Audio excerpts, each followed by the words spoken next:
It is a special day. For the first time since the 1950s, the mayor of Detroit can say that the city of Detroit is leading the population growth in the state of Michigan. In 2024, our population growth exceeded the national average.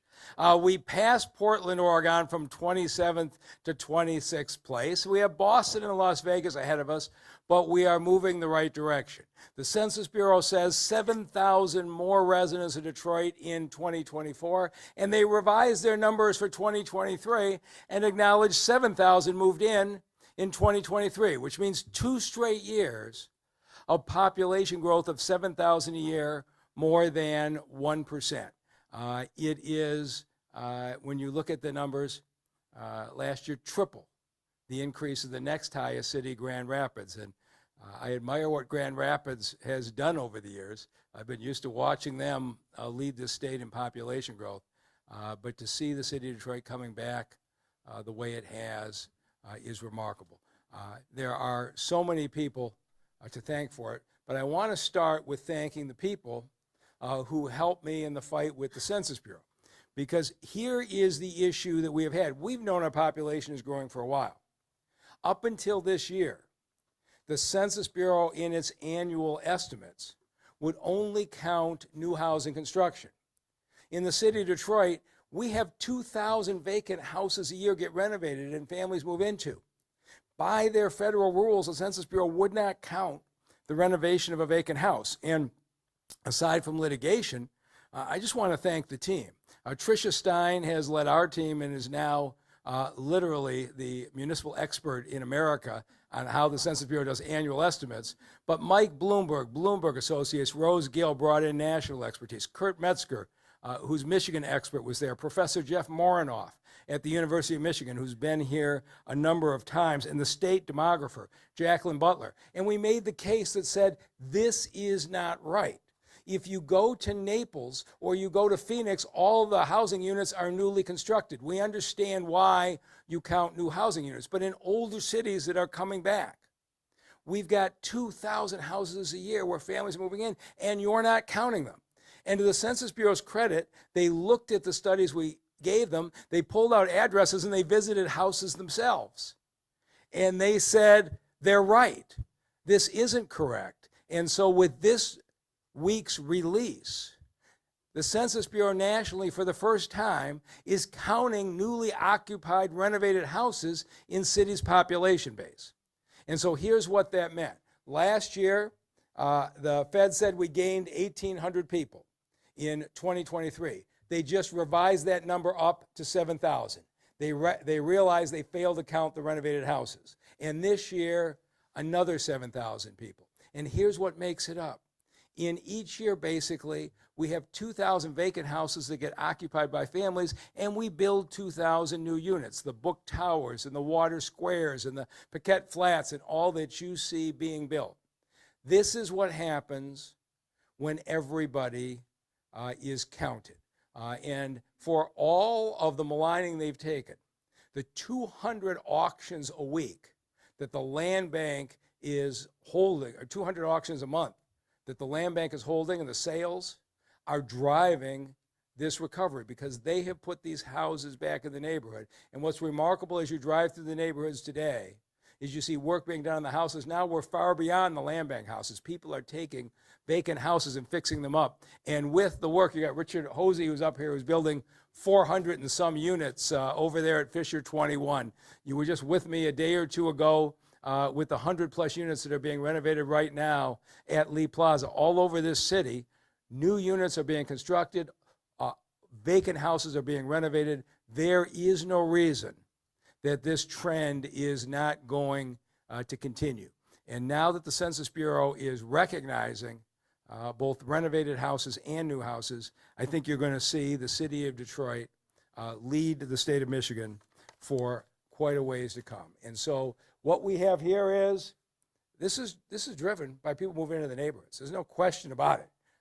And you have many of our block club leaders, neighborhood association heads, who will all have their own stories about their own blocks and their own families being moved in. And now the neighborhoods aren't forgotten by the Census Bureau anymore. Now they're being counted, and it means great news for the city of Detroit.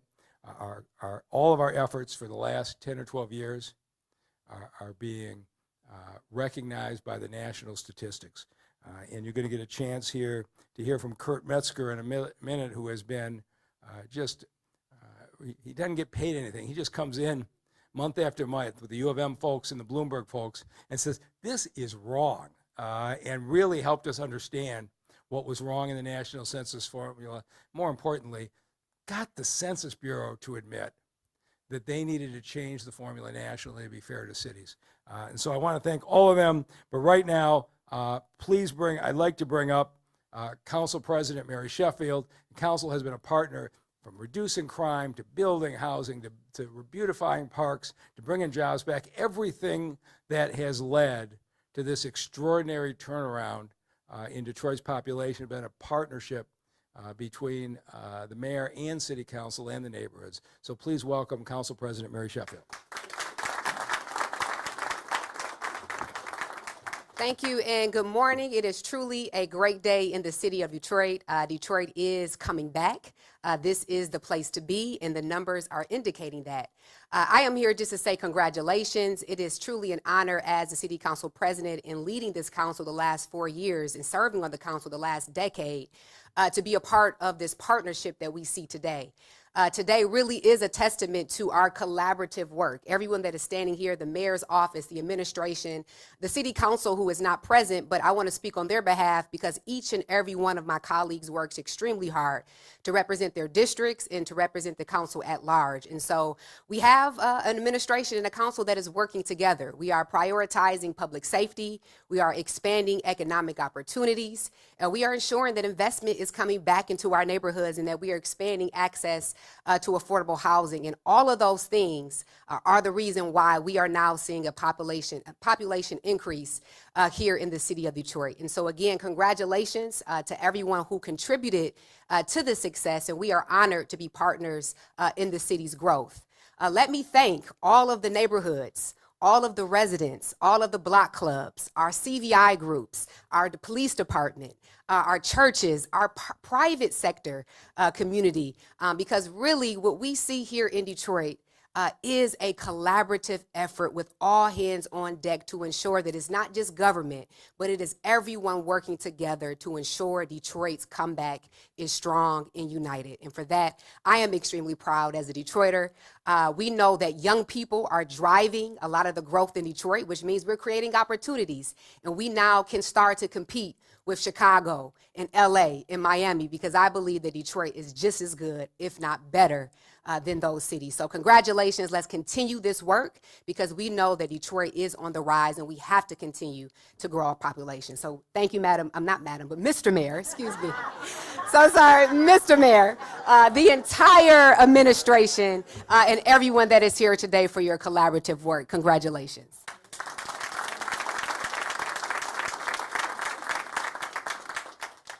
Sounds like you've been practicing that.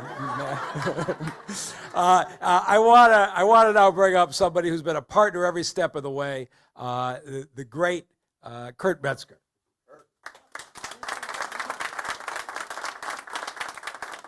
Thank you, Mr. Mayor. 2 tough acts to follow, but I wanted to say after his comments, I am preparing a bill for that free service that I've been providing for the last few years. Just kidding. I moved here from Cincinnati to Detroit in 1975 to work for the Census Bureau. I'm not going to give you my entire resume, but 1975 marked the middle of a decade where over 300,000 people left the city of Detroit. And that was on top of the population that had started dropping in 1957. It's the best as we can tell, 1957.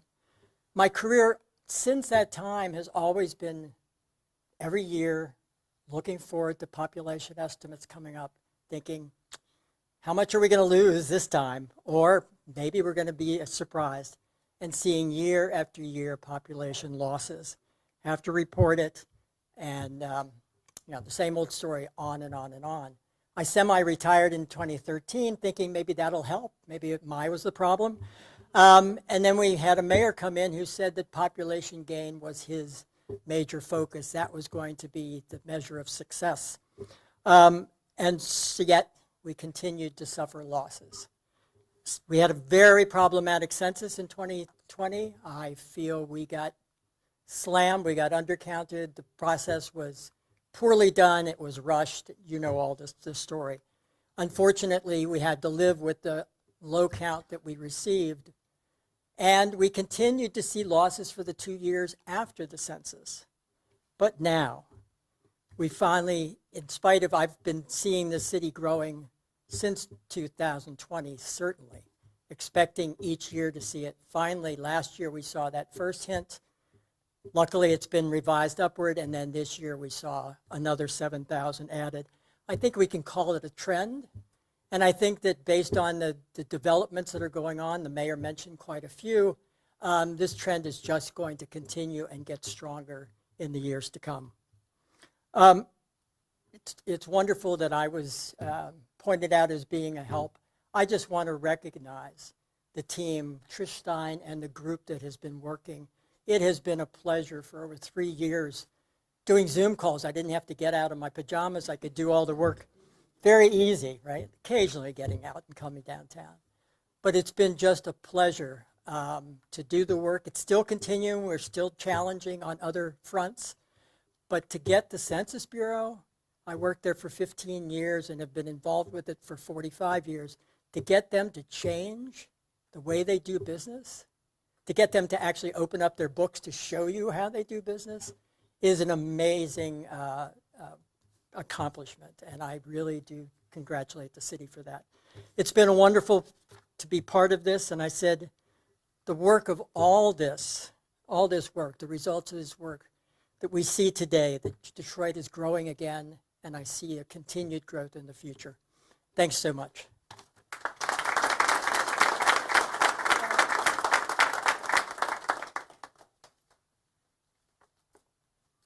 So good morning, everyone. My name is Erin Harris, and I was also a part of the 2020 group that the mayor created to help out with the census. We didn't do well at that time, but today is a great day that we can announce how much we have grown in this city. I want to say that we have a lot of census captains here. We have Vicky Kovari, who helped lead that team as well. And we're going to have Richard Holsey come up, and also one of our census captains in a moment.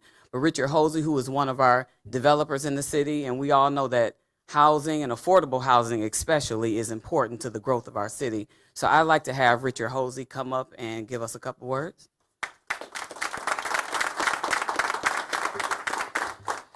Thank you. I've had the honor of watching this process happen ever since I got back, moved back home in 2008, and when the mayor came on and the city council, it transformed everything. It just kind of pressed everything into a overdrive, making sure that the focus was on the neighborhoods and that we would expand some of the infrastructure put together prior to the administration and make it work for everyone. And so prior to moving back home, I had the opportunity to live in a lot of different cities and cover a lot of different cities in their real estate and development. And I think Council President was being humble in that we're just better than those cities. And you know,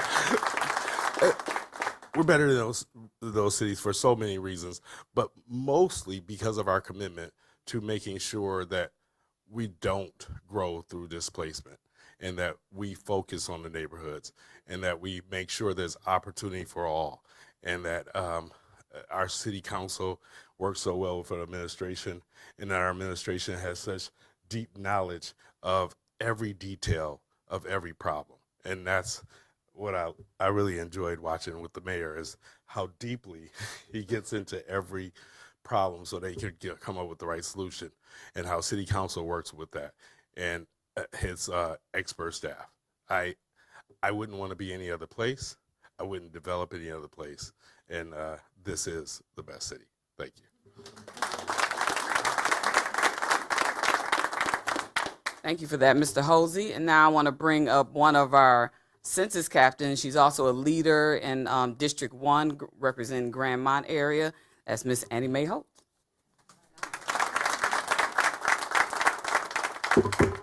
Good morning, and thank you so much for this opportunity.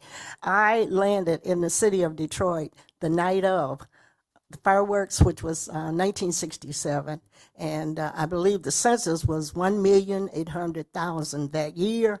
And can you imagine how many people were sprawled out on the Henry Ford Auditorium ground in participation of the fireworks that night? You could see nothing but people, and it was a beautiful night, a beautiful welcoming me to the city of Detroit. Okay, I moved to Grandmont No. 1 Improvement Association in 1978, and as the mayor has mentioned, the census is demonstrating that we're having folks move back to our city, and I imagine a number of those citizens are young people. And the pleasure I personally receive when I see young folks, because now my daughters are 50 plus, walking through the neighborhood with their young people. I can remember my oldest daughter, she would drive her big wheel and fastly turn into the driveway on 2 wheels. And although we don't see the big wheel on my block, we do see, again, young people and their families. I worked under Aaron, taskmaster, doing the census, and unfortunately, my experience with that opportunity was that our citizens tended to be somewhat suspicious as to what these results would be used. And to know today that we've accumulated somewhere, or it's documented somewhere, 7,000 of citizens did in fact submit to the census. That in itself is encouraging. To the young people who have moved into our city of Detroit, please take advantage of the mayor's awesome tool that's called Improve Detroit. There, you can become very empowered and controlling of your quality of life. Thank you again for the citizens of Detroit for the job you're doing. Detroit City Council, Mayor Duggan, and his taskmaster staff. Thank you.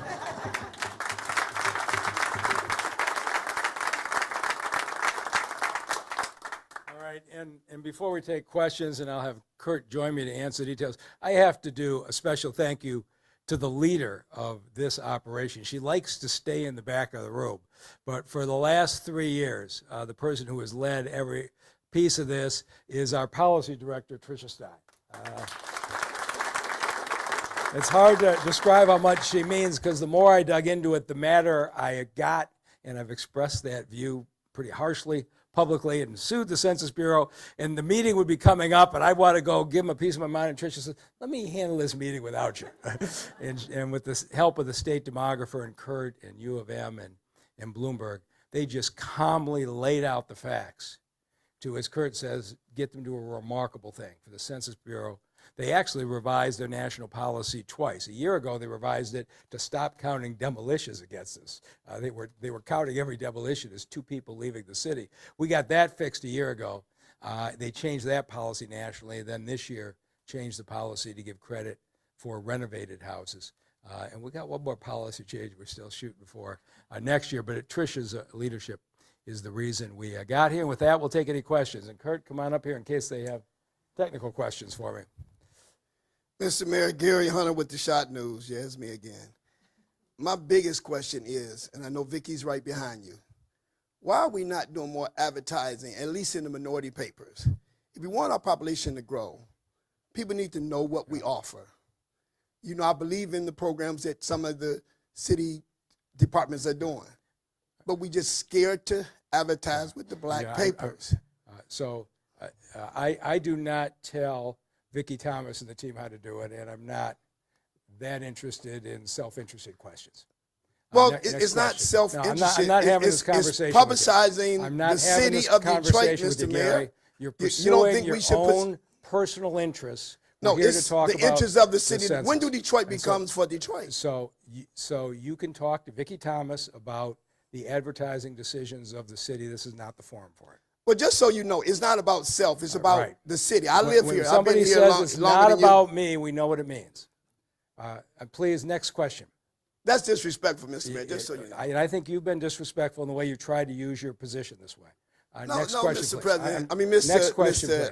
Mr. Mayor, that's not appropriately addressed. You and I are not going. I'm asking You and I are why not we're going not to agree on this. publicizing what we're doing. You and and I if are you got a not- problem with me, then let's talk about it. You've engaged in personal attacks on my staff at these things. I don't. We're not doing that. Go ahead. Sue me if Somebody I'm have a wrong. question about I'm the telling population. truth. All right, Darren Cunningham with Channel 7. Mr. Mayor, can you talk about retention, future growth? How does the city keep this going? Yeah, I would say go to buildingdetroit.org. We're auctioning 3 vacant houses today at the land bank. There is plenty of room for folks to continue to move into the neighborhoods, and you've got a number of people up here who are building new housing. So we've got jobs continuing to move in. We've got spectacular parks continue to be built in the neighborhoods and on the riverfront.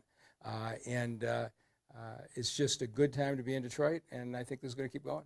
All right, in any particular areas of the city where you're seeing this growth?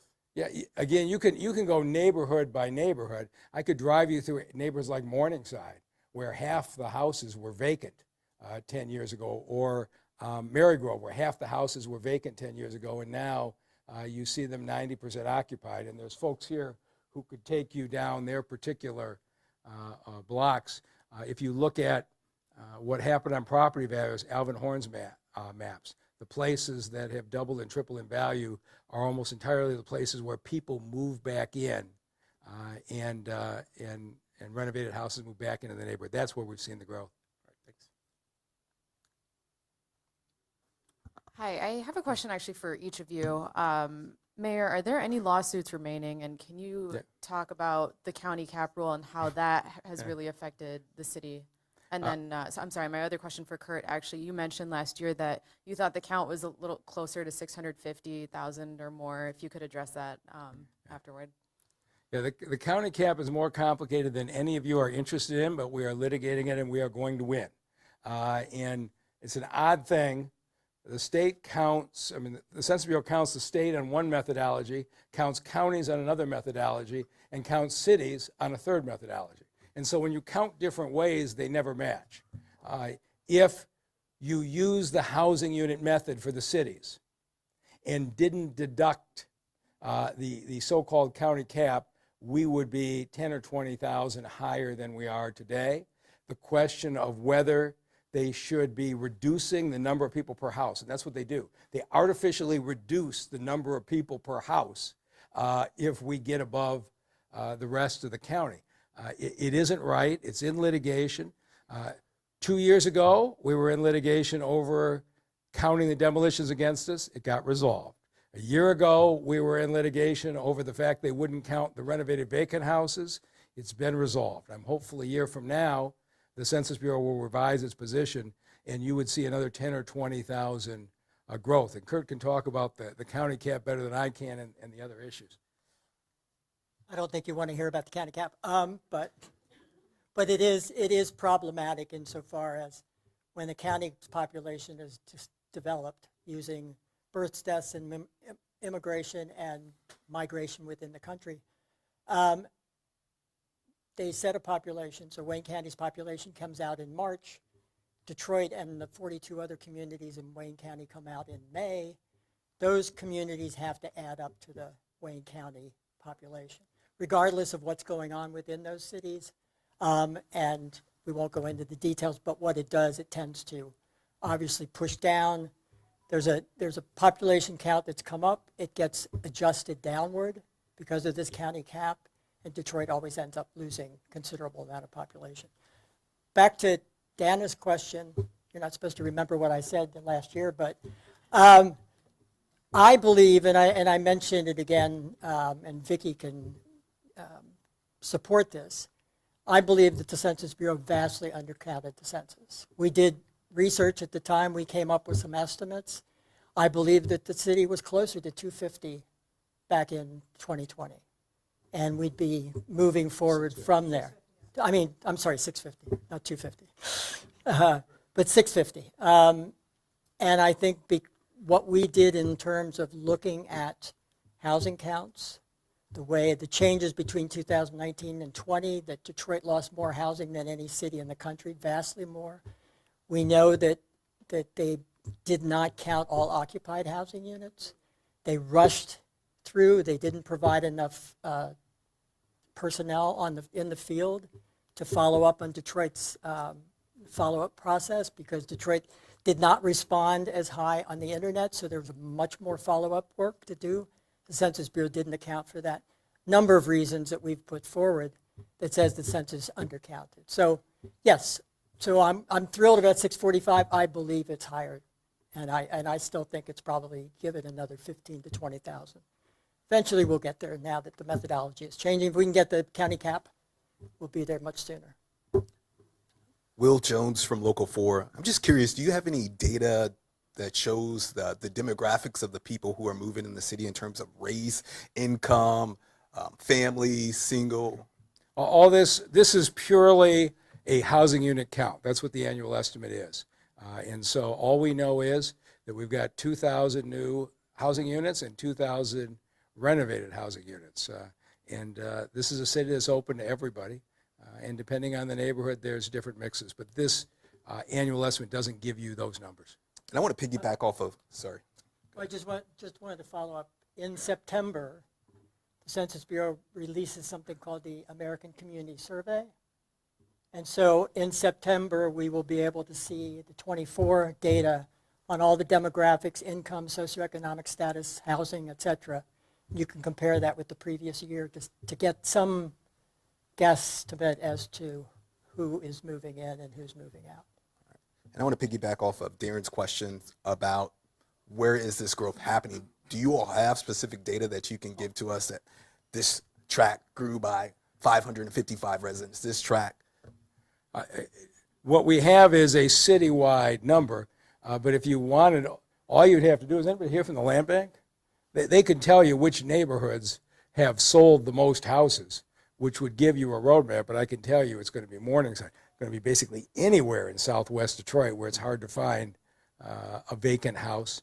It is certainly the north end. It is now very difficult to find a vacant house. The land bank could take you through the areas that had the highest sale of vacant houses and the highest level of renovations. But again, this is a citywide number. So we supply the Census Bureau with the number of new housing permits as well as the renovated units. But I just say, drive up and down the neighborhoods. It's one end of the city to the other. Okay, thank you. Morning, Mayor. Jordan Burroughs with CBS News Detroit. Thank you, Kurt. Thank you, city leaders, for addressing the population growth today. My question is for anybody else in the back. Can anyone share a personal anecdote as to how this population growth has affected your life? I would just like to hear kind of from someone who's maybe lived in the city for a decade plus, or maybe you've only lived in the city for 1 to 2 years, just how this growth, you've seen it change personally for you and your family, please. Thank you. John George, Detroit Blightbusters, Artist Village. We come from the old Redford community. I've actually lived in that neighborhood 67 years next month. We just finished, thanks to the mayor and the council and others, building 48 units of new affordable housing in Old Redford. So we now have 48 new families right around the corner from our community center. So we're most definitely seeing the fruits of our labor, to say the very least. And we are going to continue to stabilize and revitalize that community and create some opportunity and hope. Do you hear from those families? Well, actually, we're going to be inviting them to the village for a welcome to the neighborhood party and barbecue. Of course, we'll have a DJ and a lot of music and a lot of art, a lot of food. Well, give me the address. Let me know where that's Certainly. happening, all right? 17340 Lasser, right next to the Redford Theater. You've got an announcement. Why don't you go ahead and make it? Well, we do, as a matter of fact, a couple of them. On June 2nd, the mayor and hopefully our friends from the council and others will be joining us at the ribbon cutting of the 48 units. And of course, on the 28th, again, thanks to the mayor and the city council and a lot of folks and volunteers, we'll be opening up the new Artist Alley in Old Redford. So there's a lot of positive things that are going on in Northwest Detroit and, of course, across the city. One more follow-up for you. What do you hope those 48 families say to you about this population growth? Obviously, the goal is to have sustainability and have them live here, hopefully for decades and generations to come. What do you hope they say to you when you meet them and hopefully bond over a pulled pork sandwich? Certainly. Well, you know, we started Blight Busters 37 years ago.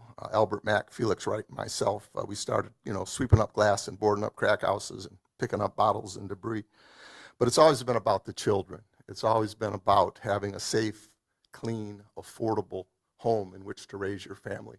And I think they will appreciate our hard work and effort to provide safe, clean, affordable housing.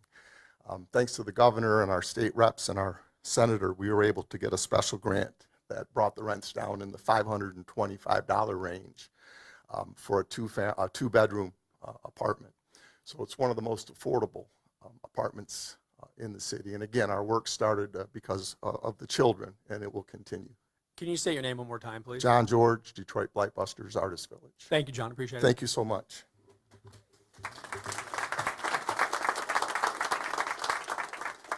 Good morning, Mayor. John Hewitt, WWJ. Two quick questions. One has kind of been addressed, but just to land on it, we're talking 645, 705. From what I'm hearing, you guys think 660, 665 is the actual in Detroit. Do you have a number you could peg that you think is actually how many people we have living here? You know, we've gone from 631 to 638 to 645 the last 2 years.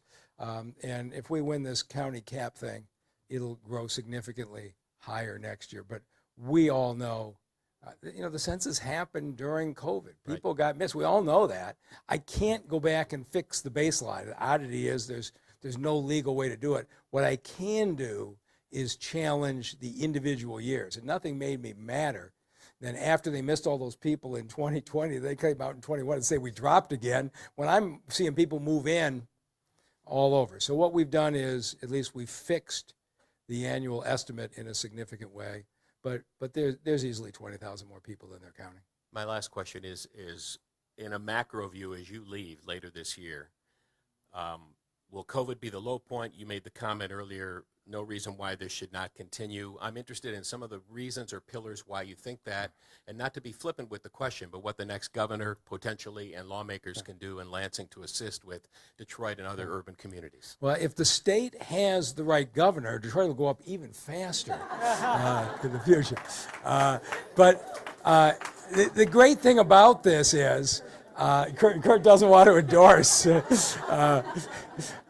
But the great thing about this is COVID is actually helping the population side. You're seeing office being converted to residential. So it has hurt us in one sense in that we have fewer people working during the day, but it's helping in another sense in that downtown and midtown are turning more and more into neighborhoods, and Corktown are all turning more into neighborhoods. But what makes you optimistic 5, 10, Yeah. 15 years So, that this trend goes Richard, on? how many housing units you got under construction today?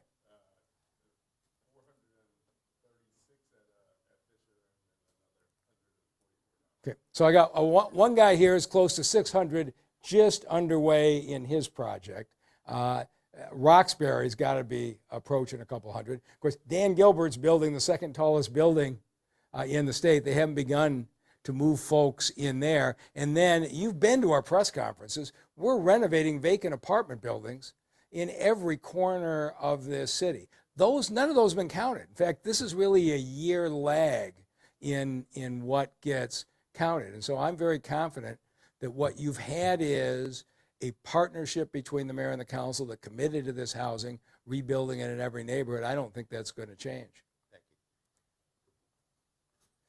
Hi, Mayor Louis Aguilar, Detroit News. Congratulations, everyone.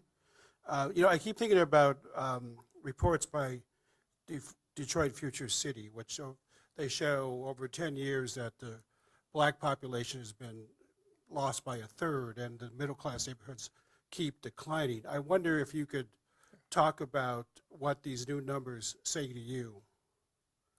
Again, so there's so many ways to slice statistics. But at least the last numbers I saw, this city is 78% African American. Is that right, Kurt? So there's no doubt about the identity of this community, but we are a community that's open to everybody.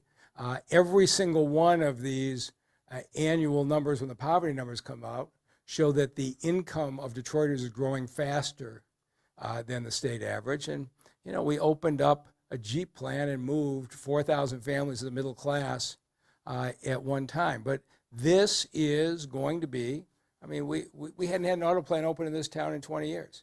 And we're continuing to bring those kinds of jobs back. And we're just going to keep going. When you open a Lear plant, when you open a Dakota dashboard plant, you open a plant at Amazon with 2,600 jobs, each one of those is a step in the right direction. But the way you grow the middle class is continue to bring the jobs back into the city, and we're just going to keep doing it. Last question, just to make it clear, do you actually think 7,000 people moved in last year, or is Yes. the Census Bureau No, just yes. doing a better job? No, of no, I think there's no doubt in my mind. Okay. We grew 7,000 a year for the last 2 years. Again, it isn't actually that hard. We could have told them, because we know we've got 2,000 more vacant houses being occupied every year on renovations. We know we've got 2,000 more units being built in the city. We knew that was the case. But I think, you know, a little over 1% a year annual growth, 7,000 a year, I think is what's happening. It allows us to grow without pushing the folks who have been here out. And is, of course, a big part of why we continue to build so much affordable housing is we don't want to push anybody out. But a city should be able to absorb a 1% a year growth. And that's how you go past Portland. We were 29th place, then 27th place this year, and 26th place. This is the kind, in my mind, of sustained growth the city of Detroit should aspire to. Do you think that growth has been happening much longer than even now the census recognizes? Again, they're starting to get it. If you actually go back, they've now said we started growing in 2022 with their revision. So they've now given us credit for 3 years. But whatever, I can debate the past. I think an annual growth rate of 7,000 a year for the last 2 years is the first time the Census Bureau and I have agreed on anything since I've been here. Thank you. Morning, Malachi Barrett from Bridge Detroit. At the top, you said Detroit is driving the state's population growth. I'd like you to just speak a little bit more about that, but you know, specifically because the state is grappling with this idea of how do we grow, and I've been wondering about where Detroit fits into that compared to places like Grand Rapids. So, Grand Rapids is the second biggest grower, and I can talk about the state all day long, but last year, Michigan led the United States in people under the age of 30 moving out. The future of this state has got to be to create opportunities where our young people stay, where they want to move in. We are doing that in the city of Detroit. You go through, if you look at who's renovating these houses, it tends to be younger people starting out in their lives or in early stages with their families. If you look at who's moving into the new apartments, we do have some retirees whose kids have left for college, but mostly, again, it's young people. If you look at Grand Rapids, they have also been very successful at creating an atmosphere for career opportunities for young people. And at the end of the day, cities across America are the magnets for young people. The states that are thriving, their cities are thriving. And for the first time, and Kurt's right, we'll see demographics in September, but I will predict the demographics will show that it is younger families and younger individuals moving in. If you just go around the folks in these buildings, when did you move in? 2021, and I bought my house last year. There you go. So you're helping the statistic. Yep. Okay, all right. Relax, everybody. Do you feel like cities are in competition with each other within the state? We certainly are fighting against, LA and other places. But No. I think that we are in competition with Illinois and Indiana and Ohio and Pennsylvania. And I think we need to create lots of opportunities of different kinds of housing options. But, Providence, Livonia is trying to build a whole new downtown. Sterling Heights is building a whole new downtown. Northville is building a whole new downtown. You are seeing cities who are fundamentally rethinking their housing options to attract the next generation. And the fact is, we can complain that the next generation wants something different and then watch as they leave. But you're seeing more and more city leaders start to recognize that these young people want to be in a more dense environment. They want to drive less. They'd like more things nearby. And you're seeing a lot of communities respond, and I love it. I want everybody to respond. It makes it easier for us to attract businesses here if the workers who work there have a lot of choices on where to live. Last question, maybe this is something Kurt can answer. I've had some people reach out and wonder how much immigration is playing a role in this. Do you have any insight into that? I'll let Kurt talk about it too, but I'm going to keep talking about methodology. City methodology is different than state and county methodology. City methodology is housing units. It has nothing to do with people moving in and out, has nothing to do with immigration. Okay. What they have said is we have 4,000 more housing units. You can conclude for yourself if you look at who's renovating the houses in the neighborhood or who's moving into the new apartments. But it doesn't affect these numbers, but I'll let Kurt give you a more technical answer. You're the demographer now. I don't know. Yeah, a lot of the stories talked about the U.S. population grew faster this time because the Census Bureau came up with new data on immigration. That also translated to state populations and filtered somewhat into the counties because they have to add up to the state. But as the mayor said, we're talking housing units, so it's all based on that. And Detroit, obviously we've seen Southwest Detroit as a immigration mecca, and certainly around Hamtramck area and a couple other areas.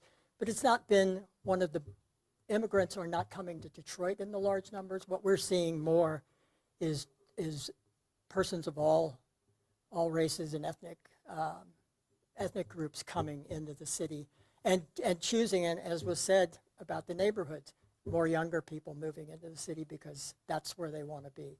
But yes, immigration has played a role in kind of the grand scheme, but it's not, we don't feel at all that that's what's driving this. This is pure population growth from a very broad segment of the population. Thank you. I got to make this comment because I've had press conferences where there wasn't a single reporter here from Detroit. But Dana, you're in the city now, right? And Louis, you're in the city. Born and raised. So we're to the point now where the people covering us are moving here and living here. And that is a fundamental difference. And I think it reflects the overall trends of what's occurring. So go ahead. Okay, young people. Can you define young people? What are you talking about? How old are you? Not young. So that's why I'm asking. Everybody's young. Young and single, young and families. What are we? I would say both, for sure.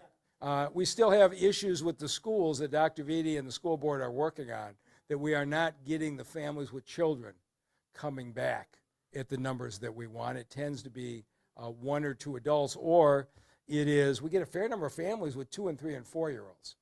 Ultimately, the future of this city depends upon those families wanting to stay here and send their kids to the schools. Okay.